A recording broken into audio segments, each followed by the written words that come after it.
History of the World by J. M. Roberts. Book 4, The Age of Diverging Cultures. Chapter 8, Japan. This eclipse of the imperial power was so different from that what had occurred in China, the model of the 7th century reformers, that the explanation is not easy to see.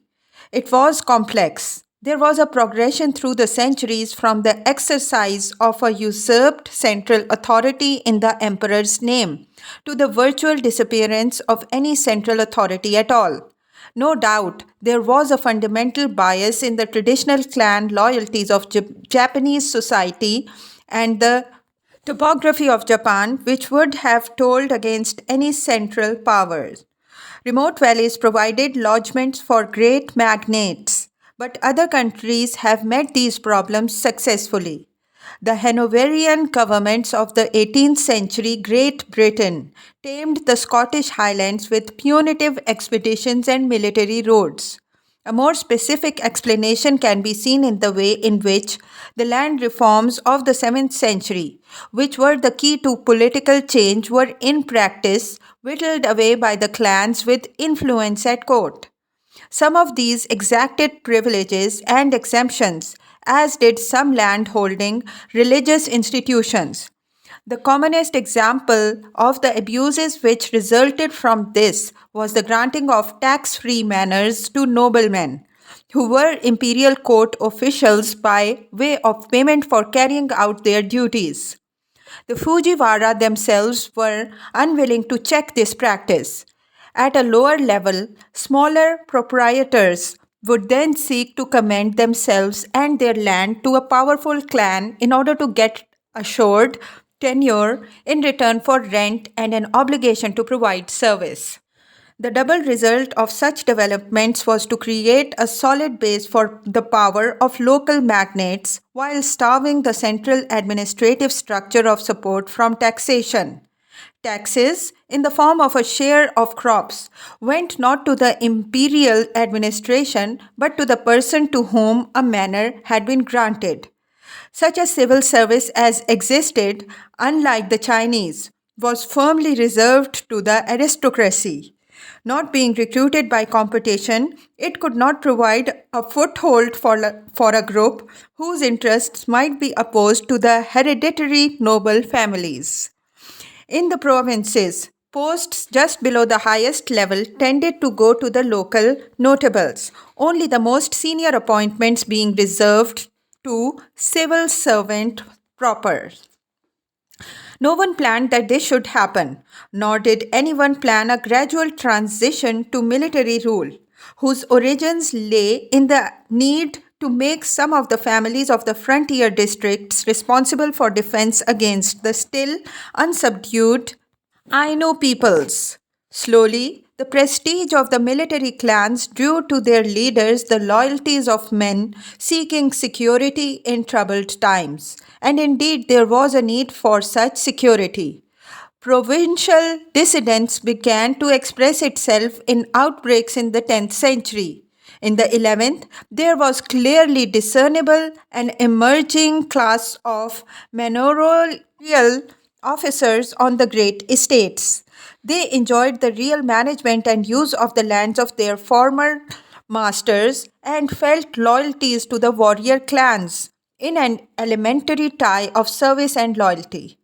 In this situation, the Minamoto clan rose to a dominance which recreated central government in the early Kamakura period. In one way, these struggles were a luxury. The Japanese could indulge with them because they lived in an island state where no foreign intruder was ever more than occasionally threatening. Amongst other things, this meant that there was no need for a national army which might have mastered the clans. Although she came near to it in 1945, Japan was never successfully invaded, a fact which has done much to shape the national psychology. The consolidation of the national territory was for the most part achieved in the 9th century when the peoples of the north were mastered, and after this, Japan rarely faced any serious external threat to her national integrity, though her relations with other states underwent many changes. In the 7th century, the Japanese had been ousted from Korea, and this was the last time for many centuries that they were physically installed there. It was the beginning of a phase of cultural subservience to China, which was matched by an inability to resist her on the mainland. Japanese embassies were sent to China's in the interest of trade, good relations, and cultural contact, the last one in the first half of the 9th century. Then in 894, another envoy was appointed. His refusal to serve marks something of an epoch, for he gave as his reason that China was too much disturbed and distracted by internal problems, and that she had, in any case, nothing to teach the Japanese. Official relations were not resumed until the Kamakura period. There were exploratory gestures in the 13th century. They did not prevent the expansion of irregular and private trade with the mainland in forms, some of which looked much like freebooting and piracy. It may have been this which did much to provoke the two attempted Mongol invasions of 1274 and 1281. Both retired baffled, the second after grievous losses by storm. The kamikaze or divine wind, which came to be seen in much the same light as the English saw the storms which shattered the Armada. And this was of the greatest moment in strengthening the belief which Japanese came to hold in their own invincibility and national greatness. Officially, the Mongols' motive had been the Japanese refusal to recognize their claim to inherit the Chinese pretensions to empire and to receive tribute from them. In fact, this conflict once more killed off the recently revived relations with China. They were not taken up again until the coming of Ming rule. By then, the reputation of the Japanese as pirates was well established. They ranged far and wide through the Asian seas, just as Drake and his companions ranged the Spanish Main. They had the support of many of the feudal lords of the south, and it was almost impossible for shoguns to control them, even when they wished, as they often did, to do so for the sake of good relations with the Chinese. The collapse of the Kamukara shogunate in 1333 brought a brief and ineffective attempt to restore real power to the emperor, which ended when confronted with the realities of the military power of the clans.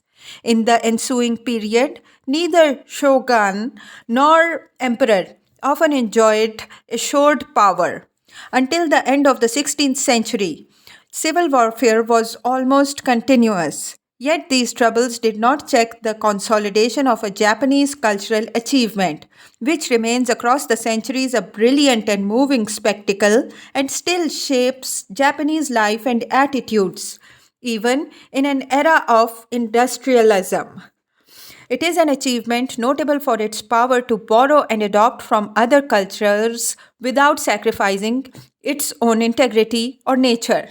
Even at the beginning of the historical era, when the prestige of Tang art makes the derivative nature of what is done in Japan very obvious. There was no merely passive acceptance of a foreign style. Already in the first of the great periods of high Japanese culture in the 8th century, this is apparent in Japanese painting and a poetry already written in Japanese, though men for centuries still wrote works of art or learning in Chinese. It had something of a status long held by Latin in Europe. At this time, and still more during the climax of the Fujiwara ascendancy, Japanese art, other than religious architecture, was essentially a court art, shaped by the court setting and the work and enjoyment of a relatively narrow circle. It was hermetically sealed from the world of ordinary Japan by its materials, subject matter, and standards. The great majority of Japanese would never even see the products of what can now be discerned as the first great peak of Japanese culture. The peasant wove hemp and cotton. His folk would no more be likely to touch the fine silk whose careful gradations of color established the taste displayed by the great coat lady's 12 concentric sleeves. Then he would be to explore the Lady Murasaki's subtle novel, The Tale of Genji, a study as compelling as Proust and almost as long. Such art had the characteristics to be expected of the art of an elite, insulated from society by living in the compound of the imperial palace. It was beautiful, refined, subtle, and sometimes brittle, insubstantial, and frivolous.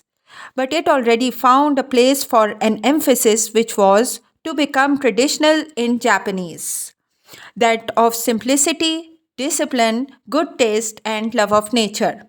The culture of the Heian court attracted criticism from provincial clan leaders who saw in it an effete and corrupting influence, sapping both the independence of the court nobles and their loyalty to their own clans. From the Kamakura period, a new subject matter, the warrior, appears in both literature and painting. Yet, as centuries passed, a hostile attitude to traditional arts changed into one of respect, and during the troubled centuries, the warring magnates showed their own support for them that the central canons of Japanese culture were holding fast. It was protected more and more by an insularity and even a cultural arrogance confirmed by the defeat of the Mongol invasions. A new military element was also added to this culture during the centuries of war, in part originating in criticism of the apparently effete court circles, but then blending with their traditions. It was fed by the feudal ideal of loyalty and self sacrificing service, by the warrior ideals of discipline and austerity, and by an aesthetic arising out of them. One of its characteristic expressions was an offshoot of Buddhism, Zen. Gradually, there emerged a fusion of style of high nobility with the austere virtues of the samurai warriors, which was to run through Japanese life down to the present day. Buddhism also left a visible mark on Japanese landscape in its temples and great statues of the Buddha himself. Overall, the anarchy was the most creative of all periods of Japanese culture, for in it there appeared the greatest landscape painting, the culmination of the skill of landscape gardening and the arts of flower arrangement, and the no drama. In particular areas, the lawlessness of these centuries often inflicted grave social and economic damage.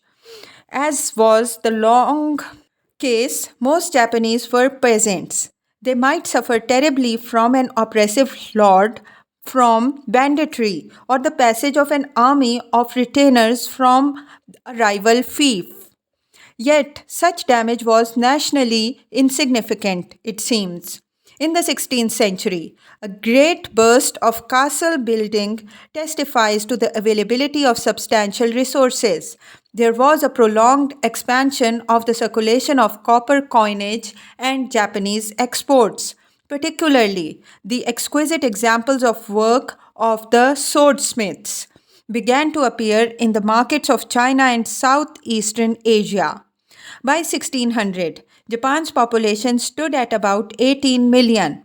Both its slow growth, it had somewhat more than trebled in 5 centuries, and its substantial urban component rested on a steady improvement in agriculture, which had been able to carry the costs of civil strife and lawlessness as well. It was a healthy economic position. Sooner or later, the Europeans were bound to come to find out more about the mysterious islands which produced such beautiful things. The first were the Portuguese who stepped ashore from Chinese ships, probably in 1543. Others followed in the next few years and in their own ships. It was a promising situation. Japan was virtually without a central government to undertake the regulation of intercourse with foreigners, and many of the southern magnates were themselves highly interested in competing for foreign trade. Nagasaki, then a little village, was opened to the newcomers by one of them in 1570. This nobleman was a zealous Christian and had already built a church there. In 1549, the first Christian missionary had arrived, Saint Francis Xavier. Nearly 40 years later, Portuguese missionaries were forbidden, so much had the situation changed, though the ban was not at once enforced. Among other things brought by the Portuguese to the Japan were the new food crops originally from the Americas: sweet potatoes, maize, sugarcane. They also brought muskets. The Japanese soon learned to make them. This new weapon played an important part in assuring that the baronial wars of feudal Japan came to an end, as did those of medieval Europe with the emergence of a preponderant power, a brilliant, humbly born soldier dictator, Hideyoshi. His successor was one of his henchmen, a member of the Tokugawa family. In 1603, he revived and assumed the old title of shogun, and so inaugurated a period of Japanese history known as the Great Peace, which lasted until a revolutionary change in 1868, but was itself an immensely creative period in which Japan changed significantly. During the Tokugawa shogunate, for 2.5 centuries, the emperor passed even further into the wings of Japanese politics and was firmly kept there. Court gave way to camp. The shogunate rested on a military overlordship. The shoguns themselves changed from being outstandingly important feudal lords to being, in the first place, hereditary princes, and in the second, the heads of stratified social system over which they exercised viceregal powers in the name of the emperors and on his behalf. This regime was called the Bokufu, the government of the camp. The quid pro quo provided by Ieyasu, the first Tokugawa shogun, was order and the assurance of financial support for the emperor. The key to the structure was the power of the Tokugawa house itself. Ieyasu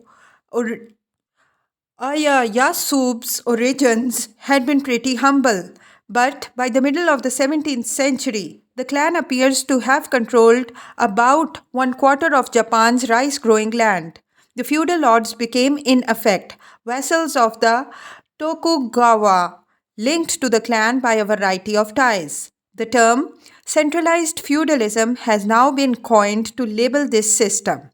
Not all the lords or daimyos were connected to the shogun in the same way. Some were directly dependent, being vassals with a hereditary family attachments to the Tokugawa family. Others were related to it by marriage, patronage, or business. Others, less reliable, formed an outer category of those families which had only at length submitted. But all were carefully watched. The lords lived alternatively at the shogun's court and on their estates when they were on their estates. Their families lived as potential hostages of the shogun at Edo, the modern Tokyo, his capital. Below the lords was a society strictly and legally separated into hereditary classes, and the maintenance of this structure was the primary goal of the regime. The noble samurai were the lords and their retainers, the warrior rulers who dominated the society and gave it its tone, as did the gentry bureaucrats of China. They followed a Spartan military ideal symbolized by the two swords they carried. and were allowed to use on commoners guilty of disrespect. Bushido, their creed, stressed above all the loyalty owed by a man to his lord. The original links of the retainers with the land were virtually gone by the 17th century, and they lived in the castle towns of their lords. The other classes were the peasants, the artisans, and the merchants, the lowest in the social hierarchy because of their non productive character. The self assertive ethos of the merchant, which emerged in Europe, was unthinkable in Japan, in spite of the vigor of the Japanese trade. As the aim of the whole system was stability, attention to the duties of one's station and confinement to them was determinedly enforced. Hideyoshi himself had supervised a great sword hunt whose aim was to take away these weapons from those who were not supposed to have them, the lower classes. Whatever the equity of this, it must have told in favor of order. Japan wanted stability, and her society accordingly came to emphasize the things that could ensure it: knowing one's place, discipline, regularity, scrupulous workmanship, stoical endurance. At its best, it remains one of humanity's most impressive social achievements. One weakness of this system it shared with the Chinese. It presumed effective insulation from external stimuli to change. It was for a long time threatened by the danger of a relapse into internal anarchy. There were plenty of discontented daimyo and restless swordsmen about in the 17th century Japan. By then, one obvious external danger came from Europeans. They had already brought to Japan imports which would have profound effects. Among them, the most obvious were firearms, whose powerfully disruptive impact went beyond that which they achieved on their targets and Christianity. This faith had first been tolerated and even welcomed as something tempting traders from outside. In the early 17th century, the percentage of Japanese Christians in the population was higher than it has ever been seen. Soon, it has been estimated there were over 500,000 of them. Nevertheless, this happy state of affairs did not last. Christianity had always had great subversive potential. Once this was grasped by Japan's rulers, a savage persecution began. It not only cost the lives of thousands of Japanese martyrs, who often suffered cruel deaths, but brought trade with Europe almost to an end. The English left and the Spanish were excluded in the 1620s. After the Portuguese had undergone a similar expulsion, they rashly sent an embassy in 1640 to argue the toss. Almost all of its members were killed. Japanese had already been forbidden to go abroad and to return if they were already there, and the building of large ships was banned. Only the Dutch, who promised not to proselytize and were willing as a symbolic act to trample on the cross, kept up Japan's henceforth tiny contact with Europe. They were allowed a trading station on the little island in Nagasaki harbor. After this, there was no real danger of foreigners exploiting internal discontent, but there were other difficulties. In the settled conditions of the Great Peace, military skill declined. The samurai retainers set about in the castle towns of their lords, their leisure broken by little except the ceremonial parade in outdated armor which accompanied a lord's progress to Edo. When the Europeans came back in the 19th century with up to date weapons, Japan's military forces would be unable to match them technically. This could perhaps hardly have been foreseen, nor could another result of the general peace in which internal trade prospered. The Japanese economy became more dependent on money. Old relationships were weakened by this, and new social stresses appeared. Payment in cash forced lords to sell most of the tax rice, which was their subsistence, to pay for their visits to the capital. At the same time, the market became a national one. Merchants did well. Some of them soon had money to lend their rulers. Gradually, the warriors became dependent on the bankers. Besides feeling a shortage of cash, those rulers found themselves sometimes embarrassed by their inability to deal with economic change and its social repercussions. If retainers were to be paid in coin, they might more easily transfer loyalty to another paymaster. Towns were growing too, and by 1700, Osaka and Kyoto both had more than 300,000 inhabitants, while Edo may have had 800,000. Other changes were bound to follow such growth. Price fluctuations in the rice market of the towns sharpened hostility towards the wealthy dealers. Here we face the great paradox of Tokugawa Japan. While its rulers slowly came to show less and less ability to contain new challenges to traditional ways, those challenges stemmed from a fundamental fact: economic growth, which in historical perspective now appears the dominant theme of the era. Under the Tokugawa, Japan was developing fast. Between 1600 and 1850, agricultural production approximately doubled, while the population rose by less than half. Since the regime was not one which was able to skim off the new wealth for itself, it remained in society as savings for investment by those who saw opportunities or went into a rising standard of living for many Japanese.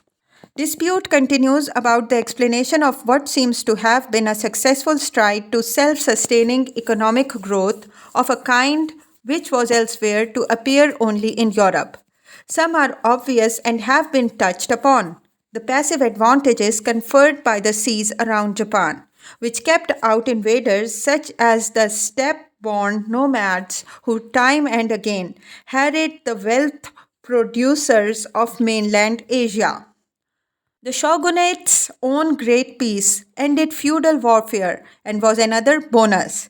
Then there were positive improvements to agriculture, which resulted from more intensive cultivation, investment in irrigation, the exploitation of new crops brought originally from the Americas by the Portuguese. But at this point, the inquiry is already touching on reciprocal effects. The improvement of agriculture was possible because it became profitable to the producer, and it was profitable because social and governmental conditions were of certain kind. Enforced residence of noblemen and their families at Edo not only put rice on the market because the nobles had to find cash, but created a new, huge urban market at the capital which sucked in both labor and goods, which it became more and more profitable to produce. Regional specialization was favored by disparities in the capacity to grow food. Most of Japanese industrial and handicraft production was, as in early industrial Europe, to be found in rural areas. Government helped too. In the early years of the shogunate, there was organized development of irrigation, standardizing of weights and currency. But for all its aspirations to regulate society, the government of the Bakufu in the end probably favored economic growth because it lacked power. Instead of an absolute monarchy, it came to resemble a balance of power system of the great lords, able to maintain itself only so long as there was no foreign invader to disturb it. As a result, there was no obstruction in the path to economic growth and divert resources from producers who could usefully employ them. Indeed, the economically quasi parasitical samurai actually underwent a reduction in their share of the national income at a time when producers' shares were rising. It has been suggested that by 1800, the per capita income and life expectancy of the Japanese was much the same as that of their British contemporaries. Much of this has been obscured by more superficial but strikingly apparent features of the Tokugawa era. Some of these, of course, were important, but at a different level.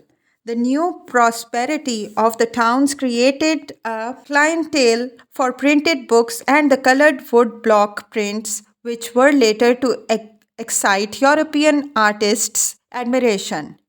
It also provided the audiences for the new kabuki theater.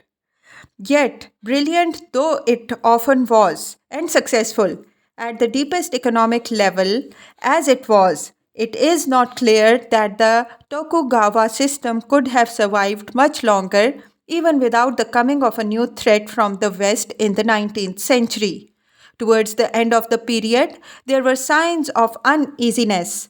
Japanese intellectuals began to sense that somehow their isolation had preserved them from Europe, but also had cut them off from Asia. They were right. Japan was already made for herself a unique historical destiny, and it would mean that she faced the West in a way very different from the subjects of Manchu or Mughal.